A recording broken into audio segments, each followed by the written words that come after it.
Insight IQ में आप सभी का स्वागत है। मैं हूं आपका दोस्त अंकुर कुमार। आशा करता हूं आप सभी खुश होंगे, आपकी पढ़ाई बहुत अच्छे से चल रही होगी और आप हमारे जो भी कंटेंट हमारा आ रहा है यूट्यूब चैनल पे उसको आप एंजॉय कर रहे होंगे। जैसा कि मैंने आपको कमिट किया हुआ था कि जैसे ही हमारा जो है एक्ट वाइज इंडियन पॉलिटी का हिस्टोरिकल बैकग्राउंड कंप्लीट होगा उसके बाद मैं आपको एक कंपाइल वीडियो यहाँ पे रेडी करके दूंगा। तो आज हम जो है हिस्टोरिकल बैकग्राउंड में जो है क्राउन रूल की, जो कि 1858 से लेकर 1947 तक चला, उसकी जो है हम एक कंपाइल वीडियो जो है आपके लिए यहाँ पे रेडी करके लेकर के आए हैं दोस्तों। तो इसमें जो है जो क्राउन रूल 1858 से लेकर के क्राउन रूल हमारा 1858 से लेकर 1947 तक चला, जिसमें हमने जो है अलग अलग एक्ट्स हमने देखने हैं। जिसमें हम सबसे पहले जो है अपना देखेंगे गवर्नमेंट ऑफ इंडिया एक्ट 1858, उसके बाद देखेंगे इंडियन काउंसिल एक्ट ऑफ 1861, उसके बाद देखेंगे दोस्तों हम इस वीडियो के अंदर जो है इंडियन काउंसिल एक्ट ऑफ 1892, इसके बाद देखेंगे इंडियन काउंसिल एक्ट 1909 जिसको हम जो है मॉर्ले मिंटो रिफॉर्म्स भी बोलते हैं। उसके बाद दोस्तों हम देखेंगे गवर्नमेंट ऑफ इंडिया एक्ट 1919 जिसको हम मोंटेग्यू चेम्सफोर्ड सुधार भी बोलते हैं। उसके बाद दोस्तों हम देखेंगे गवर्नमेंट ऑफ इंडिया एक्ट 1935 यानी कि भारत सरकार अधिनियम 1935। उसके बाद गवर्नमेंट ऑफ इंडिया एक्ट 1947 और इसके साथ हमारा जो है क्राउन रूल दोस्तों कंप्लीट हो जाएगा। तो मैंने कंपनी रूल की एक कंप्लीट वीडियो जो है ऑलरेडी दोस्तों अपलोड करके रखी हुई है, उसको आप देख लीजिएगा। और अभी मैं क्राउन रूल की एक वीडियो आज हमने जो है अपलोड मतलब जो है आपके लिए क्राउन रूल की जो एक वीडियो है वो हमने आपके लिए प्रॉपर रेडी कर दिया दोस्तों। तो थैंक यू।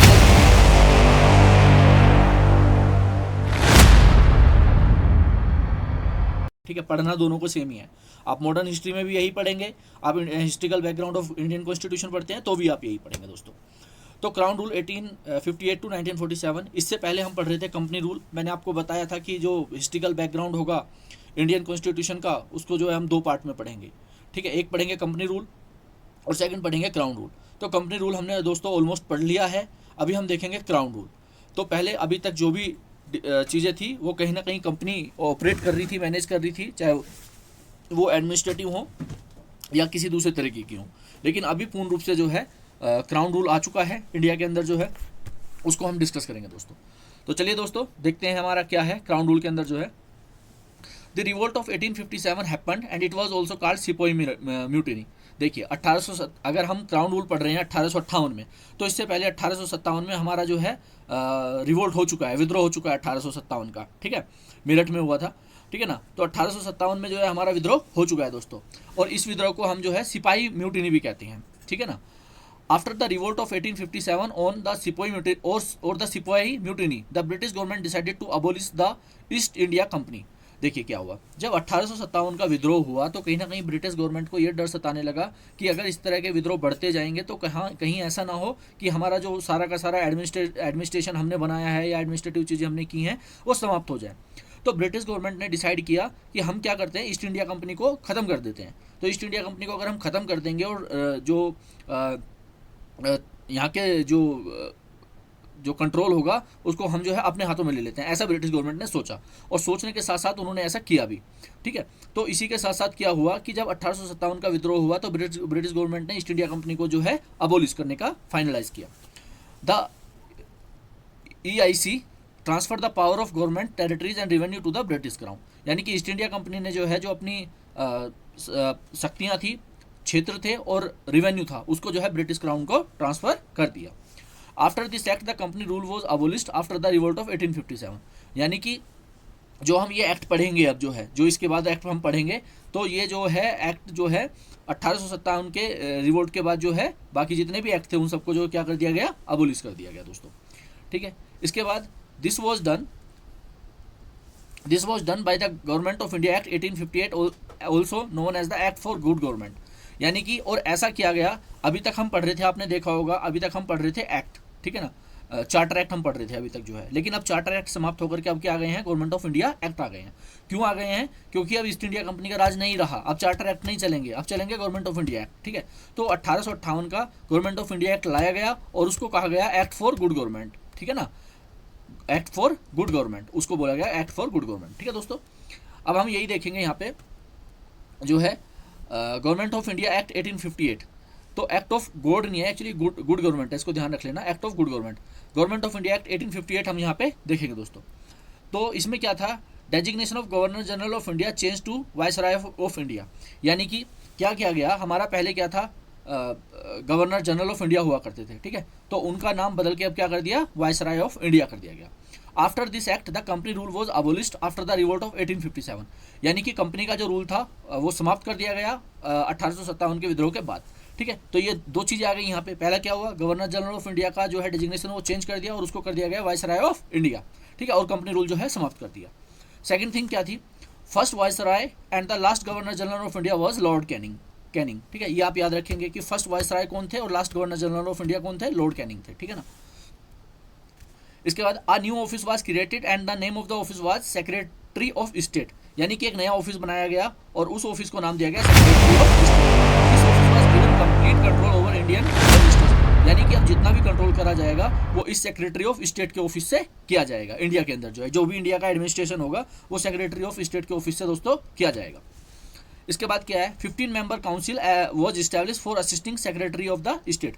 यानी कि जो सेक्रेटरी ऑफ द स्टेट होगा उसके लिए 15 सदस्यों की एक काउंसिल होगी, वो केवल एडवाइस देगी, डिसीजन लेना न लेना जो है अथॉरिटी का काम होगा। जो सेक्रेटरी ऑफ स्टेट होगा उसका डिसीजन होगा जो है, ठीक है ना। हिंदी में भी देख लेते हैं। भारत के गवर्नर जनरल का पद नाम बदलकर भारत का वायसराय हो गया। इस अधिनियम के बाद 1857 के विद्रोह के बाद कंपनी शासन समाप्त कर दिया गया। भारत के पहले वायसराय और अंतिम गवर्नर जनरल लॉर्ड कैनिंग थे। एक नया कार्यकाल बनाया गया था और एक नया कार्यालय बनाया गया था और कार्यालय का नाम राज्य सचिव था। इस कार्यालय को अब भारतीय प्रशासन पर पूर्ण नियंत्रण किया गया था।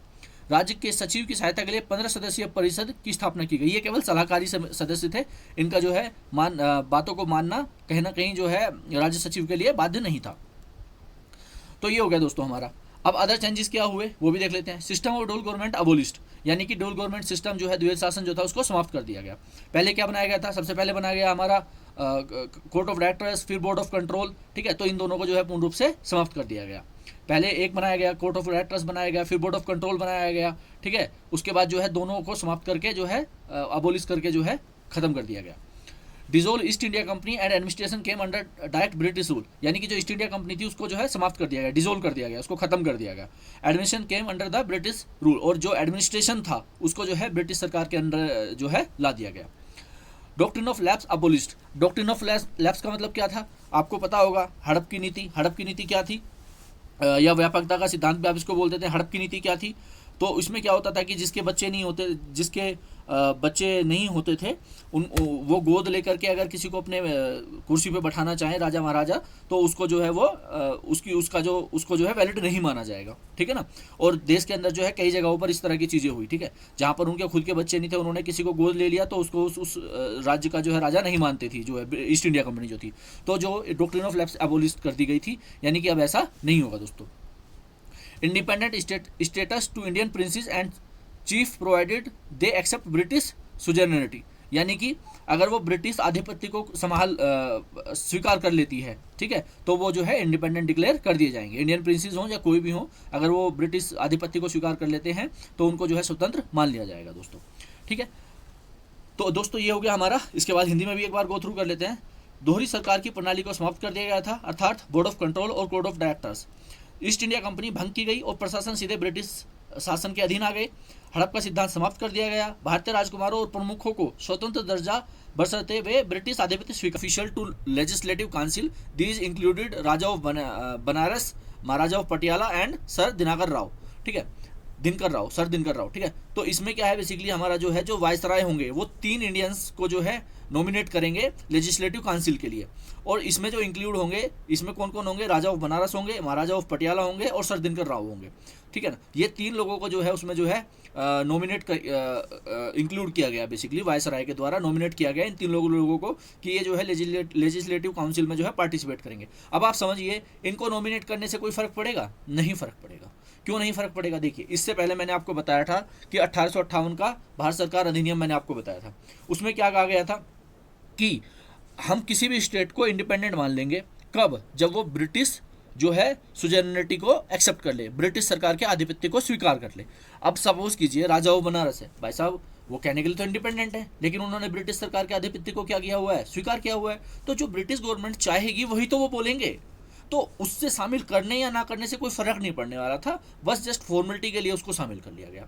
भैया 1858 के इंडिपेंडेंट 1858 के जो है government of India act India act में आप सीधा बोल रहे हो कि भैया हम जो है, आप जो है ब्रिटिश सरकार का आधिपत्य स्वीकार करो, हम आपको इंडिपेंडेंट मान लेते हैं।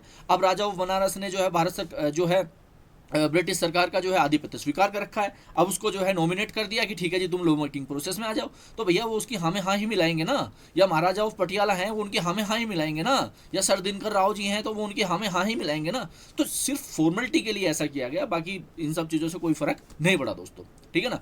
तो ये हो गया हमारा फर्स्ट पॉइंट। सेकंड क्या था, डिसेंट्रलाइजेशन। तो legislative power of Bombay and Madras presidencies were restored, यानी कि क्या था, इससे पहले जो प्रेसिडेंसी थी बॉम्बे और मद्रास की उसको खत्म कर दिया गया था, सारा का सारा सेंट्रलाइजेशन कहाँ कर दिया गया था, वो कर दिया गया था बंगाल के अंदर, कि भैया बंगाल में जो बैठा होगा वही सर्वे सर्वा होगा, वही सारी चीज़ों को कंट्रोल करेगा। लेकिन जब लेजिस्लेटिव पावर जो बॉम्बे की थी और मद्रास की थी उनको जो है रिस्टोर कर दिया गया वापस से, कि ठीक है भैया अब डिसेंट्रलाइजेशन हम खत्म करते हैं, तीनों चीज़ों को वापस से मेंटेन करेंगे, बंगाल का बंगाल प्रेसिडेंसी देखेगी, बॉम्बे का बॉम्बे देखेगी, मद्रास का मद्रास देखेगी। आई होप कि आपको चीज़ें क्लियर हो गई होंगी, ठीक है। नहीं हुई हैं तो हिंदी वाले एस्पिरेंट्स के लिए देख लेते हैं। प्रतिनिधि संस्थाएं, कानून बनाने की प्रक्रिया में भारतीयों को शामिल किया जाएगा। वायसराय विधान परिषद के लिए 3 भारतीयों को नामित करेंगे, इसमें बनारस के राजा, पटियाला के महाराजा और सर दिनकर राव शामिल थे। इन 3 लोगों को भाई साहब शामिल कर दिया। इनका शामिल होना या ना होना इससे कोई भी फर्क नहीं पड़ने वाला था। वो बस एक कठपुतली की तरह थे कि ठीक है जैसा वो बोलेंगे उनको उसको मानना पड़ेगा, क्योंकि उन्होंने ऑलरेडी अपने आप को इंडिपेंडेंट डिक्लेयर कर रखा था और कहीं ना कहीं ब्रिटिश सरकार का आधिपत्य स्वीकार कर रखा था दोस्तों। इसी के साथ साथ विकेंद्रीकरण हो गया। विकेंद्रीकरण कैसे हो गया, बंबई और मद्रास प्रेसिडेंसी की विधायी शक्तियों को बहाल किया गया, जो कि खत्म कर दी गई थी पहले, उनको जो है वापस से रिस्टोर कर दिया गया दोस्तों। अदर चेंजेस में देख लेते हैं क्या है। अदर चेंजेस में क्या हुआ, new legislative council establish for Bengal, north western province and Punjab, यानी कि न्यू लेजिस्लेटिव काउंसिल बनाई गई, कहाँ पे इस्टेब्लिश करी गई, कहाँ किस किस के लिए, बंगाल के लिए, नॉर्थ वेस्टर्न प्रोविंस के लिए और पंजाब के लिए दोस्तों, ठीक है। ये अदर चेंजेस हुए, यानी कि बंगाल, पश्चिमोत्तर प्रांत और पंजाब के लिए नई विधानसभा स्थापित की गई। अब आप समझिए मोटा मोटा अगर हम समझते हैं इस चीज़ में जो है इंपॉर्टेंट फैक्ट्स को हम देखते हैं, तो विकेंद्रीकरण हो गया हमारा, प्रतिनिधि संस्थाएं बन गई, ठीक है, पोर्टफोलियो सिस्टम आ गया, ऑर्डिनेंस जो है इशू करने की पावर दे दी गई और न्यू लेजिस्लेटिव काउंसिल बनाई गई। तो अगर इसमें मैं मोटा मोटा देखता हूँ, इंपॉर्टेंट पॉइंट देखता हूँ, तो वो है ऑर्डिनेंस इशू करना।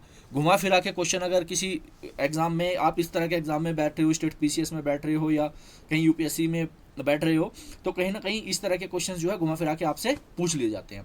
तो लॉर्ड कैनिंग का नाम आप याद रखेंगे, क्योंकि अंतिम और लास्ट वायसराय वही थे और उन्हीं को ये पावर दी गई थी कि ठीक है भैया आप ऑर्डिनेंस इशू कर सकते हैं दोस्तों।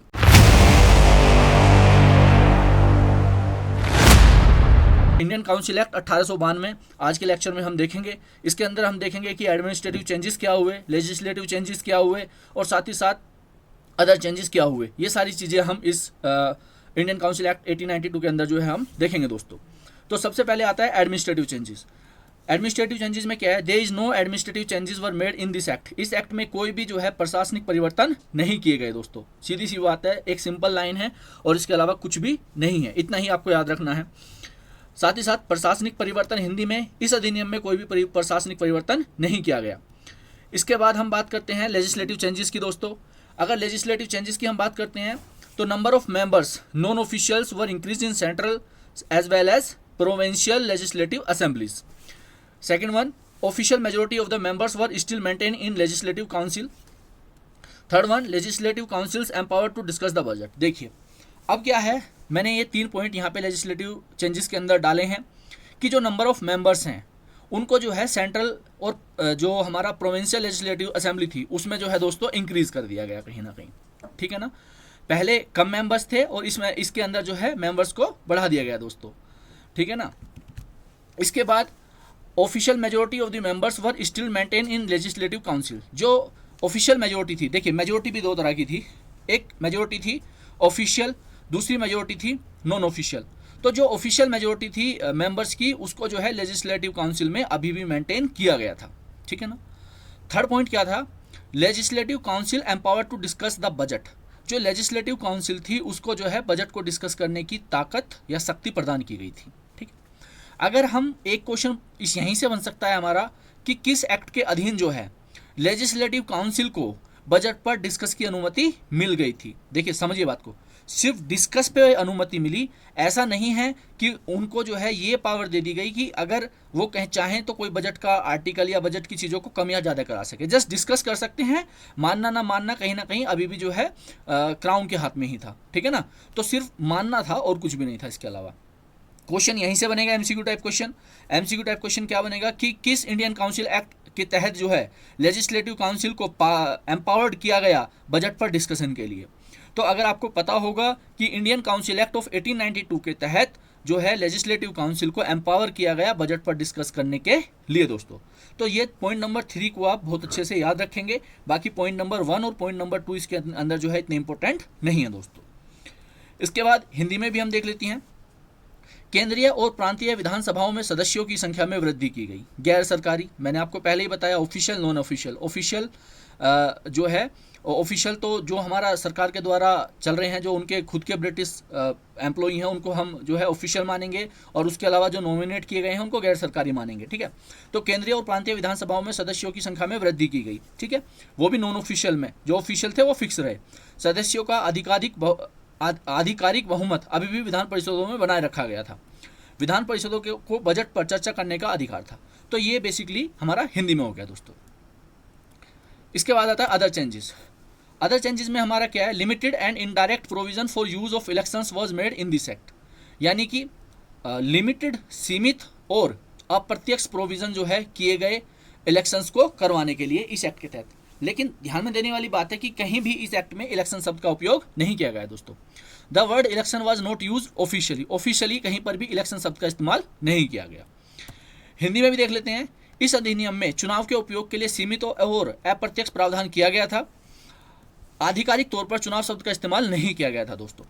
तो ये हमारा जो है 1892 का जो इंडियन काउंसिल एक्ट है दोस्तों, उसमें इतना ही है। केवल एक चीज़ आपको याद रखनी है, वो है बजट की 1892 के जो हमारा इंडियन काउंसिल एक्ट है उसके अंदर जो है इनको जो है एम्पावर्ड कर दिया गया था कि जो है आप बजट पर भी चर्चा कर सकते हैं दोस्तों। बाकी किसी में भी इस तरह की चीज़ें नहीं की गई थी। इससे पहले ऐसा बिल्कुल भी नहीं था दोस्तों। तो इतना ही आपको याद रखना है। इंडियन काउंसिल एक्ट ऑफ 1909, जिसको हम मार्ले मिंटो रिफॉर्म्स भी बोलते हैं दोस्तों, उसके बारे में हम देखेंगे। मार्ले मिंटो हमारा जो है काफ़ी इंपॉर्टेंट है। मार्ले मिंटो 1909 का जो एक्ट है ये हमारा इंपॉर्टेंट है, और 1919 का भी इंपॉर्टेंट है, और 1935 का भी। तो ये 3 एक्ट को आप अच्छे से समझ लीजिए। इन 3 एक्ट से कोई ना कोई क्वेश्चन आपके कॉम्पिटिटिव एग्जाम में आएगा ही आएगा दोस्तों। तो चलिए दोस्तों शुरू करते हैं अपना 1909 का मार्ले मिंटो सुधार। अभी भी आपका जो है क्राउन रूल ही चल रहा है। क्राउन रूल हमारा 1858 से लेकर 1947 तक आपके माइंड में सेट हो गया होगा। इससे पहले हम देख रहे थे कंपनी रूल, ठीक है दोस्तों।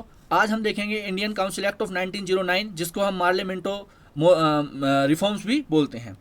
एडमिनिस्ट्रेटिव चेंजेस देखेंगे, लेजिस्लेटिव चेंजेस देखेंगे, अदर चेंजेस देखेंगे, और इस क्लास को जो है हम बाइंड अप करेंगे इसके बाद जो है। तो एडमिनिस्ट्रेटिव चेंजेस में हमारा क्या है, it was the first time when provisions was made for associating Indians to the Executive Council of Viceroy and Governor। यानी कि ये पहली बार ऐसा था कि जो एग्जीक्यूटिव काउंसिल थी वाइसराय की और गवर्नर की, उसमें जो है भारतीयों को जगह दी गई, ठीक है। आप समझ लीजिए, इससे पहले वाइसराय और गवर्नर की जो एग्जीक्यूटिव काउंसिल थी वहाँ पर भारतीयों को जो है एसोसिएट नहीं किया जाता था। तो it was the first time कि जब एग्जीक्यूटिव काउंसिल में वाइसराय की और गवर्नर की एग्जीक्यूटिव काउंसिल में जो है इंडियंस को प्राथमिकता दी गई, या उनको एसोसिएट किया गया, या उनको आने के लिए अलाउ किया गया। Satyendra Prasad Sinha was the first Indian to join executive council. यानी कि सत्येंद्र प्रसाद सिन्हा जो थे पहले भारतीय थे जिनको जो है जॉइंट एग्जीक्यूटिव काउंसिल में जो है एंट्री मिली, मतलब जो है, ठीक है दोस्तों। Third point, 2 Indians were nominated to the council of the secretary of the state for Indian affairs. यानी कि जो इंडियन अफेयर्स से रिलेटेड सेक्रेटरी ऑफ स्टेट था, उसमें 2 भारतीयों को जो है नॉमिनेट करने का भी प्रोविजन इसके अंदर किया गया दोस्तों। तीनों पॉइंट इंपॉर्टेंट हैं और तीनों को आप अच्छे से याद रखेंगे। घुमा फिरा के क्वेश्चन पूछा जा सकता है दोस्तों। इसके बाद हिंदी में भी हम देख लेते हैं। हिंदी में 1909 का भारतीय परिषद अधिनियम मार्ले मिंटो सुधार, यह पहली बार था जब वायसराय और गवर्नर की कार्यकारी परिषद में भारतीयों को शामिल करने का प्रावधान किया गया। मैंने आपको पहले भी ये चीज़ ब्रीफ कर दी है, बट जो हिंदी के एस्पायरेंट हैं वो प्योरली हिंदी में समझना चाहते हैं, तो मैं हिंदी में भी समझाने के लिए उनको प्रतिबद्ध हूँ, ठीक है। सत्येंद्र प्रसाद सिन्हा कार्यकारी परिषद में शामिल होने वाले पहले भारतीय थे। 2 भारतीयों को भारतीय मामलों के राज्य सचिव की परिषद में नामित किया गया। ये 3 पॉइंट हैं हमारे एडमिनिस्ट्रेटिव चेंजेस के अंदर। इससे पहले ये चेंजेस कहीं पर भी नहीं हुए थे दोस्तों। इसके बाद हम देखते हैं अपना लेजिस्लेटिव चेंजेस, यानी कि 1909 के मार्लियामेंटो रिफॉर्म्स के अंदर या इंडियन काउंसिल एक्ट ऑफ 1909 के अंदर लेजिस्लेटिव चेंजेस क्या क्या हुए। Indians were given to the membership to the imperial legislative council for the first time. ये केवल पहली बार था जब किसी ने भारतीयों को जो है सदस्यता दी गई। किस में सदस्यता दी गई? इंपीरियल लेजिस्लेटिव काउंसिल के अंदर दोस्तों। ये पहली बार था जब इंडियंस को जो है इंपीरियल लेजिस्लेटिव काउंसिल के अंदर जो है सदस्यता दी गई दोस्तों। क्वेश्चन ये भी बन सकता है कि इंपीरियल लेजिस्लेटिव काउंसिल में जो भारतीयों को सदस्यता दी गई वो किस एक्ट के तहत दी गई। अब उसमें आपके पास 3-4 ऑप्शंस दे रखे होंगे। 1909 का जो है इंडियन काउंसिल एक्ट, 1909 का 1935 का जो है इंडियन काउंसिल एक्ट, या ये कह लीजिए कि जो इंडियन काउंसिल एक्ट ऑफ 1892 या इंडियन काउंसिल एक्ट ऑफ 1861। इस तरह से आपको 4 ऑप्शन दे देगा। तो आप 4 ऑप्शन में इजीली इसको जो है फाइंड आउट करके और आंसर कर सकते हैं। तो Indians were given to the membership to the imperial legislative council for the first time. इसके बाद to provincial legislative assembly had to have non official majority, यानी कि जो हमारा प्रोविंशियल लेजिस्लेटिव असेंबली थी उसमें जो है नॉन ऑफिशियल मेजोरिटी जो है दे दी गई थी इस बार जो है। Increase the size of the legislative council 16 to 60 seats in central legislative assembly, यानी कि जो हमारी लेजिस्लेटिव काउंसिल थी उसमें पहले 16 सदस्य हुआ करते थे, तो उनकी संख्या बढ़ा के अब 60 कर दी गई थी। इसके बाद enlarge deliberatives function of the legislative councils, power to discuss budget, ask supplementary questions, move resolutions. देखिए इससे पहले जब हमने दोस्तों डिस्कस किया था अपना 1892 का जो है इंडियन काउंसिल एक्ट, उसके अंदर केवल बजट में डिस्कस करने की पावर दी गई थी। लेकिन 1909 के मार्लियामेंटो रिफॉर्म्स के अंदर जो है उसके अंदर जो है पावर को और बढ़ा दिया गया दोस्तों। जब उसके अंदर पावर को बढ़ाया गया तो क्या क्या पावर्स उसको दी गई? उसमें दी गई पावर टू डिस्कस बजट, पहले भी दिया जा रहा था, अभी भी दिया जा रहा था, ठीक है। इसके बाद आस्क सप्लीमेंट्री क्वेश्चंस, यानी कि क्वेश्चंस वो उसमें आस्क कर सकते थे, और साथ ही साथ क्या कर सकते थे? मूव रेजोल्यूशंस, उस पर जो है रेजोल्यूशंस भी मूव कर सकते थे। जैसा कि आज के आप पार्लियामेंट्री सिस्टम में देख सकते हैं, जितने भी संसद के अंदर होते हैं, चाहे वो राज्यसभा हो चाहे वो हमारी लोकसभा हो, ठीक है, उन दोनों के अंदर जितने भी हमारे मेंबर्स होते हैं उनको जो है किसी भी तरह के क्वेश्चंस जो है वो पूछ सकते हैं। जब मैं आपको पॉलिटी की लेक्चर करा रहा हूँ तो उसमें मैं आपको बताऊंगा कि किस किस तरह के क्वेश्चंस होते हैं, ताकि आपको इजीली चीज़ें समझ में आ जाए दोस्तों। तो तब भी 1909 के इंडियन काउंसिल एक्ट के अंदर ये चीज़ें एम्पावर करी गई कि ठीक है कि अगर बजट है, बजट पे उनको पावर दी गई डिस्कस करने की, सप्लीमेंट्री क्वेश्चन पूछने की, और जो है रेजुलेशंस मूव करने की उन पे जो है पावर उनको दी गई। ठीक है दोस्तों, पहले ये पावर नहीं थी। तो ये हो गए सर, ये हो गए हमारे लेजिस्लेटिव चेंजेस। हिंदी में भी एक बार गो थ्रू कर लेते हैं। लेजिस्लेटिव चेंजेस को हम बोलते हैं विधायी परिवर्तन।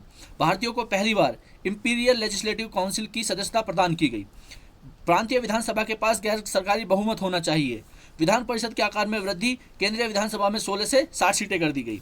विधान परिषद के बढ़े हुए विचार विमर्श, यानी बजट पर चर्चा करने की शक्ति, पूरक प्रश्न पूछना और संकल्प लेना, ये सब शामिल था। तो ये हुआ हमारा इसके अंदर लेजिस्लेटिव चेंजेस। अब हम डिस्कस करेंगे अदर चेंजेस के बारे में दोस्तों। Separate electorate were given to the Muslims, under this the Muslim members were to be elected only by Muslim voters. देखिए जो हमारे यहाँ पे मार्लियामेंटो रिफॉर्म्स थे उसके अंदर एक ऐसी प्रावधान कर दिया गया कि जो मुस्लिम्स हैं उनके लिए सेपरेट इलेक्टोरेट्स का प्रावधान कर दिया गया, यानी कि मुस्लिम को केवल मुस्लिम ही वोट दे सकता है। आप देखिए सीधी सी बात है, अगर किसी जगह पे मुस्लिम है और वहाँ पे मुस्लिम कैंडिडेट की जगह कोई अदर कम्युनिटी का कैंडिडेट वहाँ पे खड़ा कर दिया जाए तो वो मुस्लिम कैंडिडेट उस अदर कम्युनिटी के कैंडिडेट को वोट नहीं कर सकता था दोस्तों। आई होप कि आपको चीज़ें समझ में आ रही होंगी दोस्तों। अब जब यहाँ पे हमारा सेपरेट इलेक्टोरेट कर दिया गया, किसके लिए? मुस्लिम्स के लिए। तो मुस्लिम मेंबर्स होंगे और मुस्लिम वोटर्स होंगे, तो मुस्लिम मेंबर्स को जो है मुस्लिम वोटर ही वोट करेंगे। यानी कि अगर अदर कम्युनिटी का मेंबर वहाँ पे खड़ा होता है तो उसको जो है ये पावर नहीं फ्रीज कर दी गई, या इस तरह की पावर जो है ख़त्म कर दी गई कि अगर अदर कम्युनिटी का मेंबर वहाँ पे खड़ा होता है तो उसको मुस्लिम वोटर्स वोट नहीं करेंगे। मुस्लिम मेंबर्स को केवल मुस्लिम वोटर्स ही वोट करेंगे, और यही कराया गया, सेपरेट इलेक्टोरेट किया गया। किसके लिए? केवल और केवल मुस्लिम्स के लिए, अदर कम्युनिटी के लिए ऐसा नहीं किया गया। जैसा कि आप सभी को पता है कि जो ब्रिटिशर्स की पॉलिसी थी वो थी फूट डालो और राज करो की नीति। तो उन्होंने यहाँ पर भी कहीं ना कहीं जो भारत की जनसंख्या थी या भारतीय लोग थे उनमें वही उन्होंने चीज़ें अप्लाई करी कि फूट डालो और राज करो। और 1909 के जो मार्लियामेंटो रिफॉर्म्स हैं या 1909 का जो इंडियन काउंसिल एक्ट है उसके अंदर ये चीज़ें कहीं ना कहीं प्रत्यक्ष रूप से आप लोगों को दिखाई देंगी। अगर उनके अंदर इस तरह की भावना नहीं होती तो उनको सेपरेट इलेक्टोरेट बनाने की जरूरत नहीं थी। वो चाहते तो सिखों के लिए सेपरेट इलेक्टोरेट बना सकते थे, जैन के लिए सेपरेट इलेक्टोरेट बना सकते थे, हिंदूज के लिए सेपरेट इलेक्टोरेट बना सकते थे, बट उन्होंने ऐसा नहीं किया। तो सबसे पहले हम देखेंगे एडमिनिस्ट्रेटिव चेंजेस। एडमिनिस्ट्रेटिव चेंजेस क्या होते हैं? सेंट्रल गवर्नमेंट यानी कि केंद्रीय सरकार के अंतर्गत जो एडमिनिस्ट्रेटिव चेंजेस होते हैं वो क्या होते हैं? Viceroy executive council was made and 3 out of 6 member of viceroy executive council were to be Indian. यानी कि जो वायसराय की एग्जीक्यूटिव काउंसिल थी उसमें 6 मेंबर होते थे और सेंट्रल गवर्नमेंट के अंदर क्या परिवर्तन किए गए कि जो 6 मेंबर होंगे उनमें से जो है 3 मेंबर्स का इंडियन होना मैंडेटरी कर दिया गया। ठीक है दोस्तों। सेकंड क्या था? प्रोविंशियल गवर्नमेंट या जिसको हम डायरकी बोलते हैं। Governor is head of the executive यानी कि गवर्नर को एग्जीक्यूटिव का हेड बनाया गया। ठीक है। जैसे आज की डेट में आप देखते हैं जो राज्य होते हैं वो कहीं ना कहीं गवर्नर उन सब चीज़ों को जो है देख रहे होते हैं और सेंटर को देख रहे होते हैं प्रेसिडेंट ऑफ इंडिया, यानी कि जो भी कार्रवाई होती है वो प्रेसिडेंट ऑफ इंडिया के नाम पे ही की जाती है दोस्तों। ठीक है। इसके बाद there are 2 classes of administrators under the system. दो प्रकार के एडमिनिस्ट्रेटर्स बने वहाँ पे, जिसमें एक को कहा गया 2 classes were executive councillors and ministers, यानी कि उसमें एक हो गए अपने एग्जीक्यूटिव काउंसलर्स और दूसरे हो गए मिनिस्टर्स दोस्तों। इसके बाद administration of reserve list, governor and executive councils not responsible to legislature. ठीक है दोस्तों। इसके बाद secretary of state and governor general could interfere in the matter under the reserve list, यानी कि जो रिजर्व लिस्ट है उसमें जो है सेक्रेटरी ऑफ स्टेट और गवर्नर जनरल दोनों ही उसमें इंटरफेयर कर सकते हैं। Administration of the transfer list, governor and minister was responsible to the legislature, यानी कि जो गवर्नर और मिनिस्टर हैं वो दोनों ही ट्रांसफर लिस्ट के मैटर में जो है रेस्पॉन्सिबल होंगे दोस्तों। देखिए आप समझिए बात को, थोड़ा सा ये तो जो चल रहा है वो चल ही रहा है, थोड़ा सा यहाँ से हट के मैं थोड़ा सा आपको आज की करंट पॉलिटी पे लेके आता हूँ। आज की डेट में क्या है, हमारे यहाँ पे क्या है, दो तरह से सरकारें चल रही हैं। एक होती है सेंट्रल गवर्नमेंट, एक होती है स्टेट गवर्नमेंट। ठीक है। सेंट्रल गवर्नमेंट में क्या है, सेंट्रल गवर्नमेंट जो है उसके कुछ अपने मुद्दे हैं, स्टेट गवर्नमेंट के अपने कुछ मुद्दे हैं। तो भारत के संविधान के अंदर एक लिस्ट, 3 लिस्टें बनी हुई हैं जिनको हम बोलते हैं सेंट्रल लिस्ट, दूसरी बोलते हैं स्टेट लिस्ट और तीसरी बोलते हैं कंकरेंट लिस्ट। यानी कि अगर कोई ऐसी मामला है जो सेंट्रल लिस्ट में है तो उसमें केवल और केवल कानून बनाने का प्रावधान सेंटर के पास है। जैसे डिफेंस से रिलेटेड मैटर, सुरक्षा से रिलेटेड मैटर का अगर मामले की बात करें और उस पर कानून बनाना है तो वो केवल और केवल केंद्र सरकार के द्वारा ही बनाया जा सकता है, क्योंकि वो सेंटर लिस्ट का मैटर है। इसी के बाद स्टेट लिस्ट की बात करते हैं हम, यानी कि अगर स्टेट लिस्ट का मैटर है, जैसे नगर निगम में टैक्स लगाना, तो वो स्टेट का मैटर है। तो अगर स्टेट चाहे तो वो अपनी किसी भी नगर निगम में टैक्स लगा सकती है, उस पर कानून बना सकती है, तो वो हो गया उसका मैटर, स्टेट का मैटर हो गया वो। तीसरी आती है कंकरेंट लिस्ट। कंकरेंट लिस्ट में क्या है कि जिसमें सेंटर और स्टेट दोनों मिल के जो है लॉ बना सकते हैं, उसको बोलते हैं हम कंकरेंट लिस्ट। जैसे एजुकेशन पे अगर सेंट्रल गवर्नमेंट चाहती है, हमारे माननीय प्रधानमंत्री नरेंद्र मोदी जी चाहते हैं कि वो उस पर कोई नियम कानून बनाए एजुकेशन पे, तो वो बना सकते हैं। और अगर स्टेट चाहती है कि हम अपने यहाँ पर जो है 12वीं तक की कक्षा या 12वीं तक की क्लासेस फ्री करना चाहते हैं, तो वो कानून बना सकते हैं। तो एजुकेशन एक ऐसा मैटर है जो कंकरेंट लिस्ट के अंदर आता है। अब इस सब को मैं यहाँ पे क्यों बता रहा हूँ, मैं इस सब को इसलिए यहाँ पे बता रहा हूँ क्योंकि जब 1919 का जो है गवर्नमेंट ऑफ इंडिया एक्ट आया, ठीक है ना, तो उसके अंदर क्या था कि रिजर्व लिस्ट और ट्रांसफर्ड लिस्ट, 2 तरह की लिस्टें थी दोस्तों। आज की डेट में 3 है, ठीक है ना। तो रिजर्व लिस्ट में क्या था कि जो गवर्नर है और एग्जीक्यूटिव काउंसिल है वो रेस्पॉन्सिबल नहीं होंगे रिजर्व लिस्ट के लिए, ठीक है। लेकिन जो ट्रांसफर्ड लिस्ट थी उसमें गवर्नर और मिनिस्टर्स दोनों रेस्पॉन्सिबल होंगे लेजिस्लेचर के लिए दोस्तों, ठीक है ना। ये मेरे कहने का मतलब है, ये मेरा आपको समझाने का मतलब है। इस जितने पॉइंट्स मैंने आपको बताए, इन पॉइंट्स को आप नहीं भी याद रखेंगे तो भी चल जाएगा, अभी कुछ इतना इंपॉर्टेंट इसमें नहीं आया दोस्तों। नेक्स्ट क्या है, These ministers were nominated from among the elected members of the legislative council, यानी कि जो ये मेंबर्स नॉमिनेट किए जाएंगे, ये लेजिस्लेटिव काउंसिल से जो इलेक्ट होकर आएंगे वो ये मेंबर्स जो है नॉमिनेट होंगे। उन मेंबर्स में से जो है मिनिस्टर्स नॉमिनेट होंगे दोस्तों, ठीक है। इसके बाद interference of the secretary of the state and governor general is restricted in the matter under the transfer list, यानी कि जो ट्रांसफर लिस्ट होंगी, ट्रांसफर लिस्ट के जो भी मैटर होगा उसमें जो है गवर्नर जनरल का या सेक्रेटरी ऑफ स्टेट का कोई भी इंटरफेयर नहीं रहेगा दोस्तों, ठीक है। हिंदी में भी एक बार गो थ्रू कर लेते हैं। केंद्र सरकार, वायसराय कार्यकारी परिषद बनाई गई और वायसराय कार्यकारी परिषद के 6 सदस्यों में से 3 का भारतीय होना अनिवार्य था। मैंने आपको ऑलरेडी ये चीज बता दी है। प्रांतीय सरकार, या जिसको मैं जो है द्वैध शासन, राज्यपाल कार्यपालिका का प्रमुख होता है। सिस्टम के तहत प्रशासकों के दो वर्ग हैं, दो वर्ग कार्यकारी परिषद और मंत्री थे। आरक्षित सूची का प्रशासन राज्यपाल एवं कार्यकारिणी परिषद विधायिका के प्रति उत्तरदायी नहीं करेंगे। राज्य सचिव और गवर्नर जनरल आरक्षित सूची के मामले में हस्तक्षेप कर सकते हैं। तबादला सूची का प्रशासन, तबादला नहीं, उसको ट्रांसफर लिस्ट ही बोलो, तबादला थोड़ा अजीब सा वर्ड लग रहा है यार। तबादला सूची का प्रशासन राज्यपाल और मंत्री विधायिका के प्रति उत्तरदायी थे। इन मंत्रियों को विधान परिषद के निर्वाचित सदस्यों में से नामित किया गया था। तबादला सूची के तहत मामलों में राज्य के सचिव और गवर्नर जनरल का हस्तक्षेप प्रतिबंधित है। तो ये हो गया हमारा दोस्तों इंग्लिश में। अगर ऑल ओवर इन पॉइंट्स की बात करें, आपको एक भी याद नहीं रहेगा तो भी काम चल जाएगा, बट याद रखिए क्योंकि पढ़ाई में कोई चीज़ छोड़नी नहीं चाहिए, कुछ भी कभी भी इंपॉर्टेंट हो सकती है। इसके बाद हम देखते हैं दोस्तों लेजिस्लेटिव चेंजेस।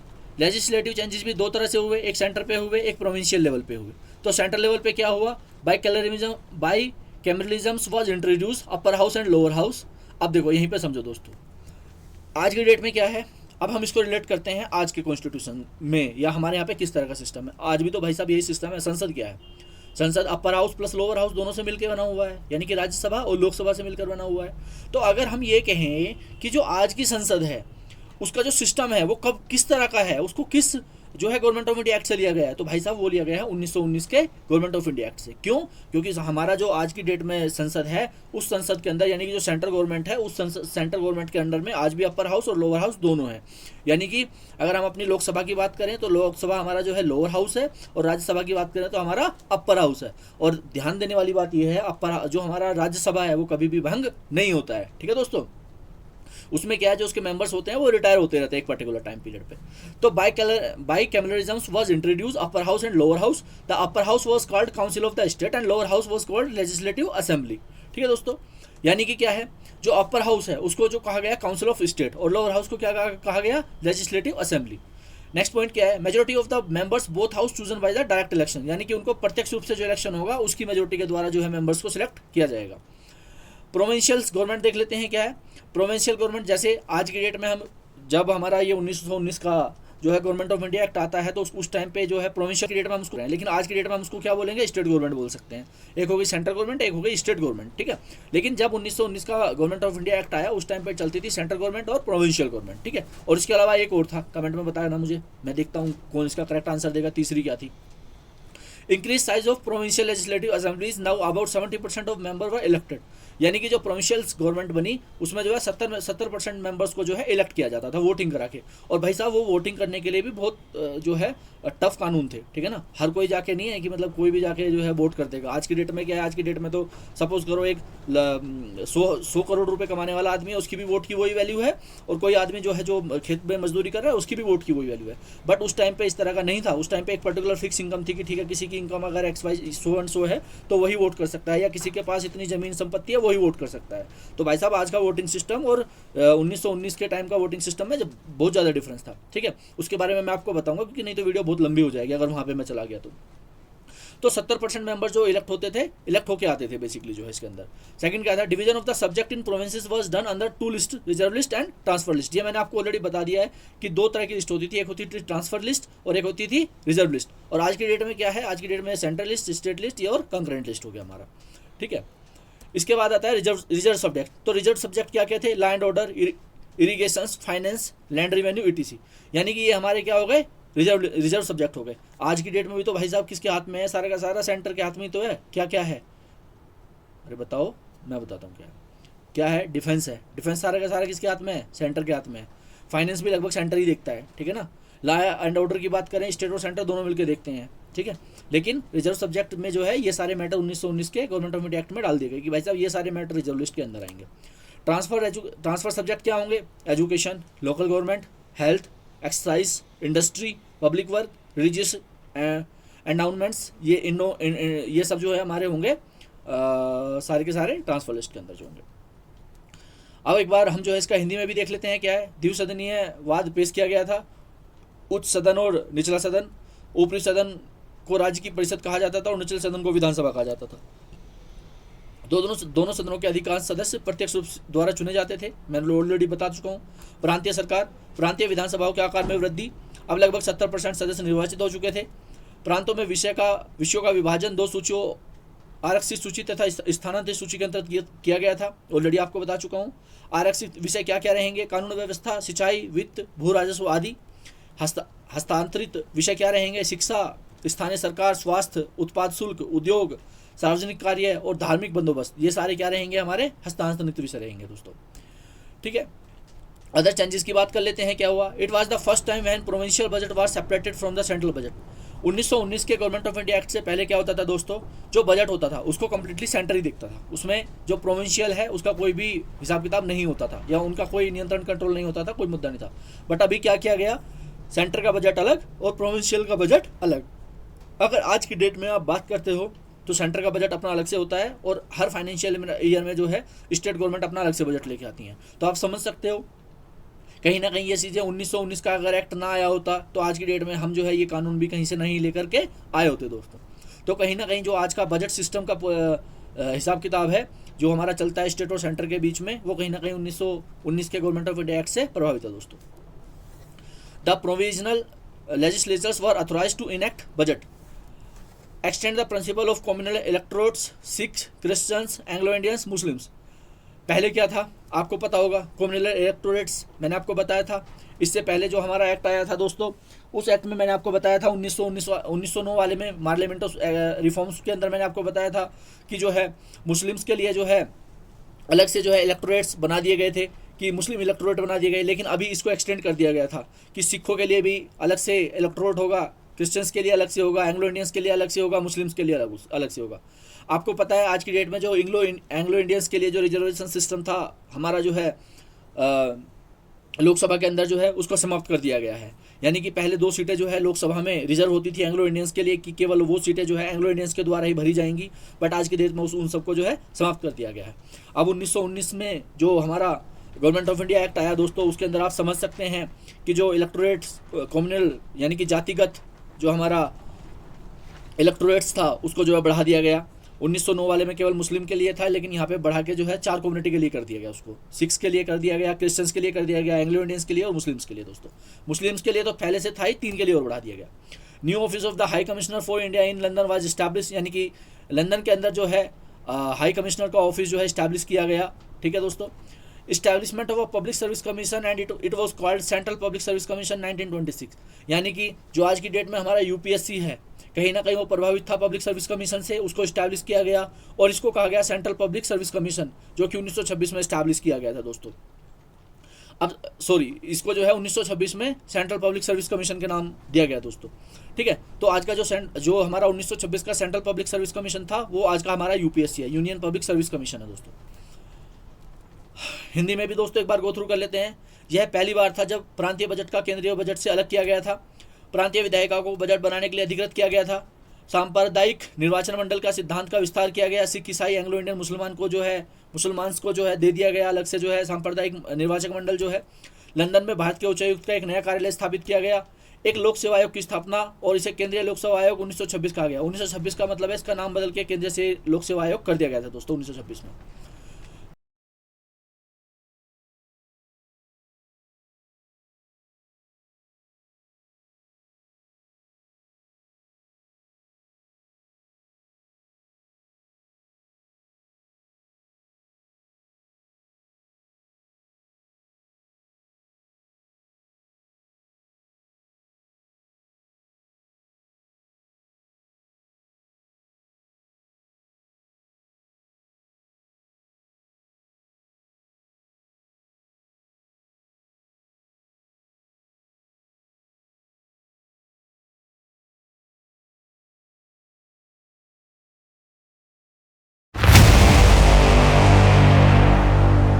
(1935) में आता है हमारा गवर्नमेंट ऑफ इंडिया एक्ट 1935। तो इसको हम दोस्तों डिस्कस करेंगे। सबसे पहले हम इसके अंदर देखेंगे दोस्तों एडमिनिस्ट्रेटिव चेंजेस, यानी कि एडमिनिस्ट्रेटिव चेंजेस क्या हुए। तो सबसे पहला जो इसमें एडमिनिस्ट्रेटिव चेंज हुआ दोस्तों वो हुआ all India federation was created, यानी कि ऑल इंडिया फेडरेशन जो है यहाँ पे क्रिएट करी गई दोस्तों। This federation was to consist of British India and princely states, यानी कि जो ये फेडरेशन था ये जो है ब्रिटिश इंडिया और प्रिंसली स्टेट से मिलकर बना हुआ था दोस्तों। यहाँ तक आपको समझ में आना चाहिए। British India would have to join the federation and it was mandatory. यानी कि जो ब्रिटिश इंडिया था, यानी कि जो ब्रिटिश गवर्नमेंट के नियंत्रण में था क्षेत्र, उसमें जो है इस फेडरेशन को ज्वाइन करना मैंडेटरी था, लेकिन not compulsory for the princely state to join federation. लेकिन जो प्रिंसली स्टेट्स थी, प्रांतीय क्षेत्र थे या प्रिंसली स्टेट्स थी, उनको जो है ज्वाइन करना इस फेडरेशन को मैंडेटरी नहीं था दोस्तों। Secretary of the state and governor general could interfere in matter under the reserve list. जो सेक्रेटरी ऑफ स्टेट था और गवर्नर जनरल थे, ये जो है रिजर्व लिस्ट के मैटर में डिस्कस मतलब जो है इंटरफेयर कर सकते थे दोस्तों। मैंने आपको कल भी बताया था, जो हमारे रिजर्व लिस्ट के मैटर थे, जैसे लैंड ऑर्डर हो गया, इरिगेशन हो गया, फाइनेंस हो गया, लैंड हो गया, रिवेन्यू, ये हमने ऑलरेडी जो है डिस्कस कर लिए थे गवर्नमेंट ऑफ इंडिया एक्ट 1919 में। तो ये आपको पता होना चाहिए, मुझे हर जगह बताने की मुझे नहीं लगता कि मुझे यहाँ पे रिपीट करना चाहिए था, बट मैंने फिर भी आपको बता दिया है, क्योंकि ये हम 1919 के गवर्नमेंट ऑफ इंडिया एक्ट में ऑलरेडी पढ़ चुके हैं। तो रिजर्व लिस्ट का जो भी मैटर था, उसमें सेक्रेटरी ऑफ स्टेट और गवर्नर जनरल दोनों ही इंटरफेयर कर सकते थे दोस्तों। ठीक है, इसके बाद आता है federation never came into being because of lack of support from the required number of princely states.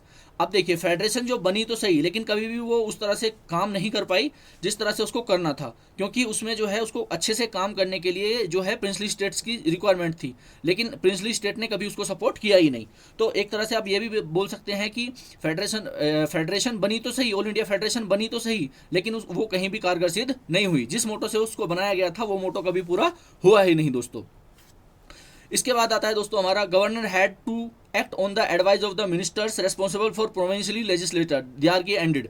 यानी कि इसमें क्या हुआ, हमारा जो डीआरकी थी, यानी कि द्वैध शासन सिस्टम था, वो जो है हमारा यहाँ पे समाप्त हो गया। अब यहाँ पे क्या था, जो गवर्नर था, जो है मिनिस्टर्स की एडवाइस पे काम करने के लिए जिम्मेदार था दोस्तों। ठीक है ना, ये आपको समझ में आ जाना चाहिए। तो मोटा मोटा अगर हम इस 1935 के गवर्नमेंट ऑफ इंडिया एक्ट को देखते हैं, ऑलमोस्ट मैंने आपको बता दी हैं चीज़ें। जो है एक फेडरेशन बनी, फेडरेशन जो मिलकर बनी ब्रिटिश इंडिया और प्रिंसली स्टेट से मिलकर बनी।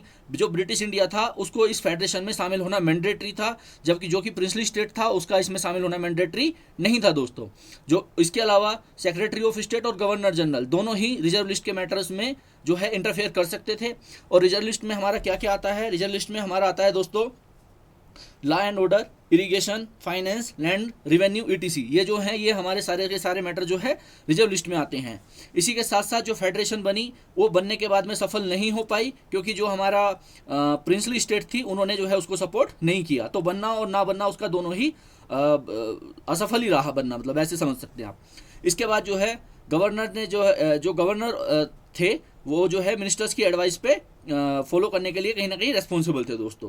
ठीक है, और ये जो द्वैध शासन था, डायरकी थी, ये जो है इसमें समाप्त हो गई। तो ये हमारे दोस्तों इसके अंदर जो है एडमिनिस्ट्रेटिव चेंजेस कहीं ना कहीं होकर रखे हुए मतलब जो है इसके अंदर जो है, किसके अंदर, गवर्नमेंट ऑफ इंडिया एक्ट 1935 के अंदर दोस्तों। इसके बाद हम जो है मैंने जैसा कि इसमें बताया, dyarchy was adopted at the centre, centre ने उसको डीआरकी को जो है अडॉप्ट कर लिया था दोस्तों। ठीक है, इसके बाद हम एक बार हिंदी में भी गो थ्रू कर लेते हैं। अखिल भारतीय संघ बनाया गया। इस संघ में ब्रिटिश भारत और रियासतें शामिल थी। ब्रिटिश भारत को संघ में शामिल होना होगा और यह अनिवार्य था। रियासतों के लिए संघ में शामिल होना अनिवार्य नहीं था। राज्य सचिव और गवर्नर जनरल आरक्षित सूची के मामलों में हस्तक्षेप कर सकते थे। ऑलरेडी सब कुछ बता चुका हूँ। रियासतों की आवश्यक संख्या से समर्थन की कमी के कारण फेडरेशन कभी अस्तित्व में आया ही नहीं। राज्यपाल को प्रांतीय विधानमंडल के लिए उत्तरदायी मंत्रियों की सलाह पर कार्य करना पड़ता था। द्वैध शासन समाप्त हो गया। केंद्र में द्वैध शासन को अपनाया गया। तो जो मैंने आपको वहाँ पे इंग्लिश में समझाया, वही यहाँ पे है। कुछ हमारे एस्पिरेंट ऐसे हैं जो बिल्कुल प्योरली हिंदी में ही समझना चाहते हैं चीज़ों को, तो मैंने प्योरली हिंदी में भी बना दिया। अगर मिक्स में समझना है, मिक्स में आप समझ लो, ठीक है, इंग्लिश में आप समझ लो, और अगर आपको हिंदी में ही समझना है तो हिंदी में आप समझ लो, कोई इशू नहीं है दोस्तों। आप ही के लिए बनाया जा रहा है कंटेंट, आप ही के लिए वीडियो बनाई जा रही है। जितना आप इनको पढ़ के सुन के नॉलेज गेन कर सकते हैं, कर लीजिए दोस्तों, क्योंकि कंटेंट एकदम फ्री है। और फ्री की चीज़ें क्या हैं, बहुत मेहनत से बन रही हैं। ऐसा नहीं है कि इन कंटेंट को बनाने में मेहनत नहीं लगती है दोस्तों। और इस मेहनत के बदले आपसे सिर्फ हम चाहते हैं आपका सपोर्ट। आई होप कि आपका सपोर्ट दोस्तों बना रहेगा, और वो किस फॉर्म में बना रहेगा, चैनल को सब्सक्राइब करके। तो चलिए दोस्तों, इसके बाद देख लेते हैं लेजिस्लेटिव चेंजेस। तो लेजिस्लेटिव चेंजेस में क्या हुआ, division of powers between centre and provinces, यानी कि सेंटर और प्रोविंसेस के बीच में जो है पावर का क्या हो गया, डिवीजन हो गया। There were 3 list which gave the subject under each government, federal list, provincial list, concurrent list.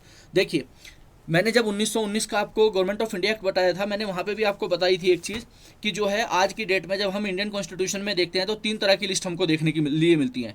एक मिलती है सेंट्रल लिस्ट, एक मिलती है स्टेट लिस्ट, एक मिलती है कंकरेंट लिस्ट। तो अगर 1935 में गवर्नमेंट ऑफ इंडिया एक्ट नहीं बना होता तो क्या आपको वो सब चीज़ें आज के इंडियन कॉन्स्टिट्यूशन में देखने के लिए मिलती? कभी भी नहीं मिलती दोस्तों, ठीक है। और हो सकता है कि मिल भी जाती, बट कहीं ना कहीं कुछ चीज़ें आसानी से अगर मिल रही हैं, उन सब चीज़ों का प्रैक्टिकल के इम्प्लीमेंट करके देख के रखा हुआ था और जस्ट हमने इन सब चीज़ों को उठाया और अपने इंडियन कॉन्स्टिट्यूशन के अंदर दोस्तों डाल दिया, ठीक है ना। तो अगर ये चीज़ें 1935 के गवर्नमेंट ऑफ इंडिया एक्ट में आ गई थी, यही कारण है कि आज भी सिर्फ नाम परिवर्तित किया गया है, लेकिन कहीं ना कहीं यही लिस्ट आज की डेट में भी भारत के संविधान में है दोस्तों। अभी भी हम इंडियन पॉलिटी ही पढ़ रहे हैं, जब हम वहाँ पे जाएंगे वो भी मैं आपको ब्रीफली बताऊंगा कि क्या क्या मैटर जो है सेंट्रल लिस्ट में आते हैं, क्या क्या मैटर जो है स्टेट लिस्ट में आते हैं और क्या क्या मैटर कंकरेंट लिस्ट में आते हैं, वो मैं सारा आपको वहाँ पे ब्रीफ में बताऊंगा। तो उस टाइम पे भी क्या हुआ, जब हमारा गवर्नमेंट ऑफ इंडिया 1935 आया और वहाँ पे विधायी परिवर्तन हुए, तो विधायी परिवर्तन के लिए भी जो है जो गवर्नमेंट थी उसने 3 तरह की लिस्ट बनाई। पहली लिस्ट बनाई फेडरल लिस्ट, और उस फेडरल लिस्ट को आज की डेट में आप सेंट्रल लिस्ट बोल सकते हो, या तब भी सेंटर बोला जाता था। दूसरा हो गया प्रोविंशियल लिस्ट, यानी कि प्रोविंसेस, और तीसरा हो गया कंकरेंट लिस्ट। कंकरेंट लिस्ट का मतलब ये है कि स्टेट और सेंटर दोनों मिलकर उस पर लॉ बना सकते हैं। और अगर 1935 के एक्ट को आप देखते हो तो इसका मतलब यह है कि फेडरल और प्रोविंशियल दोनों मिलकर उस पर लॉ बना सकते हैं, ऐसा आप समझ लीजिए दोस्तों। Residuary power was vested in the viceroy. Power means power over subject which were not mentioned in any of list. यानी कि अगर किसी एक ऐसे कह लीजिए कि वायसराय को जो है ह्यूज पावर दे दी गई कि अगर कोई मैटर किसी लिस्ट में नहीं है और उस पर वो कानून बनाना चाहता है तो वायसराय उस पर कानून बना सकता है, उस पर अपनी सहमति दे सकता है या चीज़ों को एग्जीक्यूट कर सकता है दोस्तों। इसके बाद introduction of bicameralism in 6 out of 11 provinces, यानी कि जो हमारा बायकैमरलिज्म था उसमें जो है 11 में से 6 में जो है उसको इंट्रोड्यूस कर दिया गया, उसका इंट्रोडक्शन कर दिया गया दोस्तों, ये आप समझ लीजिए। 11 प्रोविंसेस थे तो टोटल जो है 11 प्रोविंसेस थे, उसमें से 6 में जो है बायकैमरलिज्म जो है इंट्रोड्यूस दोस्तों कर दिया गया। ये हुए हमारे लेजिस्लेटिव चेंजेस। हिंदी में भी गो थ्रू कर लेते हैं। शक्तियों का विभाजन केंद्र और प्रांत के बीच। 3 सूचियाँ थी जो प्रत्येक संघीय सरकार के अधीन विषय देती थी, सूची केंद्र, प्रांतीय सूची और संवर्ती सूची। इसके अलावा अवशिष्ट शक्तियां वायसराय में निहित थी। शक्ति का अर्थ है उन विषयों पर अधिकार जिनका किसी भी सूची में उल्लेख नहीं किया गया था। 11 में से 6 प्रांतों को द्विसदनीय व्यवस्था की शुरुआत कर दी गई दोस्तों। तो ये हुए दोस्तों हमारे जो है कहीं ना कहीं विधायी परिवर्तन, यानी कि लेजिस्लेटिव चेंजेस दोस्तों। इसके बाद हम देखते हैं अदर चेंजेस क्या हुए। अदर चेंजेस हुए दोस्तों extension of principle of communal representation to women depressed classes, ठीक है। मतलब जो है जो हमारी वुमेन्स थी और डिप्रेस्ड क्लासेस थी, दबा कुचला वर्ग था उस टाइम का, गरीब दबका था, उनके प्रिंसिपल्स में भी जो है कहीं ना कहीं उनका एक्सटेंशन किया गया। Establishment of the Reserve Bank of India to control credit and currency of the country. देखिए दोस्तों अब कितनी इंपॉर्टेंट चीज़ है ये, कहीं ना कहीं एक क्वेश्चन सिंपल यहाँ से बन सकता है कि ये बताइए गवर्नमेंट ऑफ इंडिया एक्ट के तहत जो है रिजर्व बैंक ऑफ इंडिया की स्थापना की गई। अगर आपने नहीं पढ़ा होगा तो आप आंसर कैसे कर पाओगे दोस्तों। तो आपको पता होना चाहिए कि 1935 का गवर्नमेंट ऑफ इंडिया एक्ट आया, उसी के बाद जो है उसी के अंदर जो है रिजर्व बैंक ऑफ इंडिया को जो है स्थापना की गई, उसका इस्टेब्लिशमेंट किया गया। और इस्टेब्लिशमेंट क्यों किया गया था? क्रेडिट और करेंसी को कंट्रोल करने के लिए। कहाँ पर? देश के अंदर दोस्तों। तो इतना आपको पता होना चाहिए। एक इंपॉर्टेंट क्वेश्चन है और बहुत बहुत ज़्यादा इंपॉर्टेंट क्वेश्चन है, कई बार घुमा फिरा के इस तरह का क्वेश्चन दोस्तों पूछ लिया जाता है। Establishment of federal, provincial and joint public service commission. देखिए आज की डेट में क्या है, यूपीएससी है, एसपीएससी है और जेपीएससी है। यानी कि यूपीएससी का मतलब union public service commission, SPSC मतलब state public service commission, JPSC मतलब जॉइंट पब्लिक सर्विस कमीशन। तो ये जो पब्लिक सर्विस कमीशन वाला मैटर है दोस्तों वो कहीं ना कहीं 1935 के एक्ट में आ चुका था। यानी कि इस्टेब्लिशमेंट ऑफ फेडरल मतलब सेंटर हो गया, प्रोविंशियल मतलब स्टेट हो गया और जॉइंट मतलब दोनों के लिए हो गया। यानी कि गवर्नमेंट ऑफ इंडिया एक्ट 1935 में ये प्रावधान कर दिया गया था कि अगर पब्लिक सर्विस कमीशन बनाने हैं तो इस तरह से पब्लिक सर्विस कमीशन बनाए जा सकते हैं कि वो सेंटर का हो, प्रोविंशियल का हो या जॉइंट हो या दोनों का हो। तो इस तरह से हम इन दोनों को मतलब जो है बना सकते थे दोस्तों। तो अगर आज हम यूपीएससी की बात करते हैं, यूपीएससी हमारा कॉन्स्टिट्यूशनल बॉडी है, जो है एसपीएससी हमारा कॉन्स्टिट्यूशनल बॉडी है। तो अगर हम बात करते हैं इस तरह की तो ये कहीं ना कहीं हमें गवर्नमेंट ऑफ इंडिया एक्ट 1935 की देन है। अगर गवर्नमेंट ऑफ इंडिया एक्ट 1935 में ये चीज़ें नहीं आई होती तो कहीं ना कहीं ये चीज़ें आज भी हमको दोस्तों देखने को नहीं मिलती। इसके बाद देख लेते हैं provided for establishment of federal court which was set up in 1937। यानी कि फेडरल कोर्ट आया, भैया आज का सुप्रीम कोर्ट देख लो, जो आज का सुप्रीम कोर्ट है वो उस समय का फेडरल कोर्ट कह सकते हो आप। तो 1937 में जो है फेडरल कोर्ट की स्थापना कर दी गई थी, यानी कि जो आज का सुप्रीम कोर्ट है वो उस समय का फेडरल कोर्ट था। 1937 में उसको फेडरल कोर्ट बोलते थे, आज की डेट में उसको सुप्रीम कोर्ट बोलते हैं। तो कंफ्यूज नहीं होना है, फेडरल कोर्ट मतलब आज का सुप्रीम कोर्ट, ऐसे आप समझ लीजिए मत, क्लियर ही है, वही चीज़ है। बाद में फेडरल कोर्ट का नाम बदल के ही सुप्रीम कोर्ट किया गया दोस्तों। तो 1937 में उसकी स्थापना कर दी गई थी दोस्तों। हिंदी में भी देख लेते हैं। महिलाओं, दलित वर्गों के लिए सांप्रदायिक प्रतिनिधित्व के सिद्धांत का विस्तार किया गया। देश की साख और मुद्रा को नियंत्रित करने के लिए भारतीय रिजर्व बैंक की स्थापना की गई दोस्तों। संघीय प्रांतीय संयुक्त लेख सेवा आयोग की स्थापना की गई। इसके बाद 1937 में स्थापित संघीय न्यायालय की स्थापना के लिए प्रदान किया गया था दोस्तों, मतलब सजेशन दे दिया गया था। वो एस्टेब्लिशमेंट बाद में हुआ, लेकिन कहीं ना कहीं जो अन्य परिवर्तन हुए वो हुए गवर्नमेंट ऑफ इंडिया एक्ट 1935 के बाद ही दोस्तों। गवर्नमेंट ऑफ इंडिया एक्ट 1947, यानी कि हिस्टोरिकल बैकग्राउंड की अगर बात करें इंडियन कॉन्स्टिट्यूशन के, तो ये केवल लास्ट वीडियो होगी इस सीरीज की। इसके बाद हमारा शुरू हो जाएगा चैप्टर 2, यानी कि संविधान का निर्माण, यानी कि मेकिंग ऑफ द कॉन्स्टिट्यूशन। संविधान का निर्माण हमारा दोस्तों शुरू हो जाएगा। तो ये एक छोटी सी वीडियो होगी हमारी, ज़्यादा लंबा है नहीं। गवर्नमेंट ऑफ इंडिया एक्ट 1947 में ज़्यादा कुछ चीज़ें हैं नहीं, हम उसको क्विक और जल्दी से जो है मैटर को क्लोज करेंगे और ख़त्म करेंगे वीडियो को दोस्तों। तो चलिए दोस्तों देख लेते हैं गवर्नमेंट ऑफ इंडिया एक्ट 1947। अभी भी हमारा क्राउन रूल चल रहा है 1858 से लेकर 1947 तक, जैसा कि मैंने आपको बताया था। इससे पहले हम देख रहे थे दोस्तों कंपनी रूल। कंपनी रूल था हमारा 1773 से लेकर 1858 तक। उसके बाद सेकंड स्टेप में हमने देखा क्राउन रूल, जो कि 1858 से लेकर 1947 तक था दोस्तों। ठीक है दोस्तों, अब हम देखते हैं गवर्नमेंट ऑफ इंडिया एक्ट 1947, यानी कि 1947 का भारत सरकार अधिनियम दोस्तों। एडमिनिस्ट्रेटिव चेंजेस देख लेते हैं। पार्टीशन ऑफ इंडिया डन, यानी कि भारत का जो है विभाजन हो चुका था। Two independent dominion India and Pakistan were created, यानी कि पाकिस्तान और इंडिया जो है दो डोमिनियन जो है स्वतंत्र रूप से क्रिएट करी गई। तो ये इसके एडमिनिस्ट्रेटिव चेंजेस हुए दोस्तों। हिंदी में देखें तो भारत का विभाजन हो गया, दो स्वतंत्र प्रभुत्व भारत और पाकिस्तान बनाया गया दोस्तों। ये हमारे प्रशासनिक परिवर्तन हुए इसके अंदर। इसी के बाद हम बात करते हैं दोस्तों लेजिस्लेटिव चेंजेस की। तो लेजिस्लेटिव चेंजेस की अगर हम बात करते हैं तो लेजिस्लेटिव चेंजेस में सबसे पहले आता है empowered the constituent assembly of two dominions to adopt their own constitution and repeal any British rule. यानी कि जो सबसे इसमें क्या किया गया कि जो दो डोमिनियंस बनाई गई थी उनको जो है अपने संविधान बनाने की जो है अनुमति दी गई, और अगर वो किसी ब्रिटिश रूल को रिपील करना चाहते हैं, ख़त्म करना चाहते हैं, तो वो कर सकते थे दोस्तों। उसके लिए उनको एम्पावर्ड किया गया। सेकंड क्या था, assign dual functions constituent and legislative to the constitution assembly formed in 1946, यानी कि ड्यूल फंक्शंस जो है कॉन्स्टिट्यूएंट असेंबली को जो है दिए गए दोस्तों, जो है 1946 में जो बनाया गया था। ठीक है, यानी कि अगर हिंदी में देखें तो विधायी परिवर्तन क्या हुए, दो डोमिनियन घटकों की जो है विधानसभाओं को अपना अपना लेने का अधिकार दिया गया, संविधान बनाना और किसी भी ब्रिटिश शासन को निरस्त करना, और 1946 में गठित संविधान सभा को दोहरे कार्य सौंपे गए दोस्तों। तो ये चीज़ें हो गई हमारी विधायी परिवर्तन में। इसके बाद अदर चेंजेस देख लेते हैं। It granted freedom to Indian princely states to join either dominion India or Pakistan और रिमेन इंडिपेंडेंट, यानी कि जो प्रिंसली स्टेट्स थी उनको जो है फ्रीडम दी गई कि वो चाहे तो पाकिस्तान में मिल जाएं, चाहे तो वो स्वतंत्र रहें, चाहे तो वो इंडिया के अंदर मिल जाएं। ये इसके अंदर अदर चेंजेस हुए दोस्तों। ठीक है, यानी कि इसने भारतीय रियासतों को या तो प्रभुत्व भारतीय पाकिस्तान में शामिल होने या स्वतंत्र रहने की स्वतंत्रता दी दोस्तों। तो जो हमारा दोस्तों गवर्नमेंट ऑफ इंडिया एक्ट 1947 था, एग्ज़ाम एस्पेक्ट से उसमें उतना कुछ खास है नहीं, बट क्योंकि हमें सारे ही टॉपिक्स को जो है कवर करना है दोस्तों, तो ऑलमोस्ट हमने इन सभी चीज़ों को दोस्तों कवर कर लिया है कहीं ना कहीं।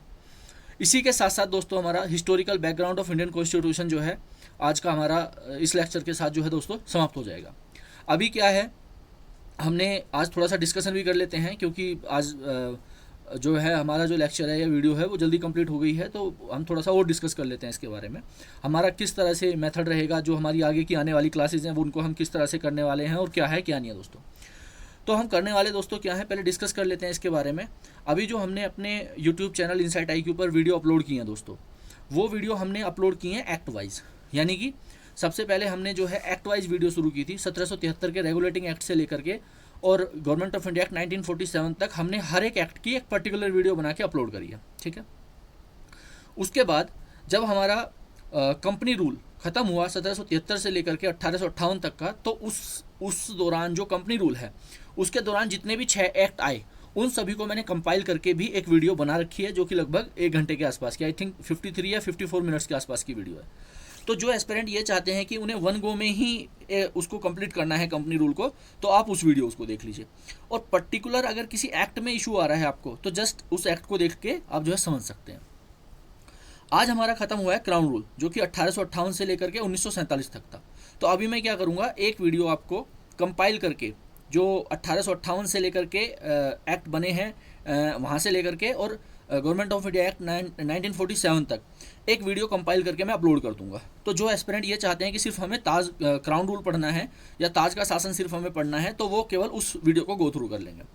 इसके अलावा मैं एक वीडियो पूरी बनाऊंगा historical background of Indian constitution, जिसमें आपका कंपनी रूल और साथ ही साथ कंपनी रूल होगा, और कंपनी रूल के साथ साथ क्या होगा, आपका क्राउन का रूल होगा। यानी कि ये लगभग 2 से 2.5 घंटे का लेक्चर रहेगा, तो वो भी मैं यहाँ पे अपलोड कर दूंगा दोस्तों, ठीक है। तो अभी 2-3 दिन जो है हम उसी काम में लगेंगे, उसका एडिटिंग करेंगे, कंपाइलिंग करेंगे, और मैं उसको अपलोड कर दूंगा नेक्स्ट 2 to 3 डेज़ में। और लगभग जो है आज हमारा जो है ट्यूसडे है, तो ट्यूसडे समझ लीजिए कि मतलब मंडे से लगभग जो है जो हमारा सेकंड चैप्टर है making of the Indian constitution लगभग शुरू हो जाएगा दोस्तों। क्योंकि थोड़ा सा मैं बिजी रहूँगा 2-3 दिन के शेड्यूल में, बट मैं कोशिश करूँगा कुछ ना कुछ आपको कंटेंट डालता रहूँ। तो इस तरह से दोस्तों हमारा historical background of Indian constitution आज समाप्त हो गया है। आप लोगों ने मुझे बहुत सहयोग दिया है, आपका काफ़ी सपोर्ट रहा है मेरी वीडियोज़ के लिए। जो है ऑलमोस्ट हमने 10,000 सब्सक्राइबर आज कंप्लीट कर लिए हैं। आज है 14 फरवरी 2023 की डेट में, आज की डेट में हमने 10,000 सब्सक्राइबर जो है अचीव कर लिए हैं, और ये बिना आपके सपोर्ट के संभव नहीं था इतने शॉर्ट टाइम स्पेन में दोस्तों। तो इसी तरह से दोस्तों आप हमारे इनसाइट IQ के चैनल को जो है सपोर्ट करते रहिए, ताकि उससे मुझे भी कहीं ना कहीं एक मोरल सपोर्ट मिलता है कि आप लोग जो मेरा हमारा आपका और हमारा जो है यूट्यूब चैनल है, जब आप उसको सब्सक्राइब करते हैं तो कहीं ना कहीं मुझे भी मोरल सपोर्ट मिलता है और कुछ एक्स्ट्रा करने का मन करता है। ठीक है दोस्तों, इसी के साथ साथ आपका कोई भी सुझाव है तो आप मुझे कमेंट के माध्यम से दे सकते हैं। insightIQ.in की वेबसाइट को भी आप विजिट कर सकते हैं। साथ ही साथ आप अगर कोई क्वेरी है आपकी तो आप मुझे ईमेल कर सकते हैं support@insightIQ.in पर दोस्तों। तो थैंक यू दोस्तों, इसी तरह से अपना सपोर्ट बनाते रहिए, खुश रहिए, मुस्कुराते रहिए। Bye bye, take care, good day.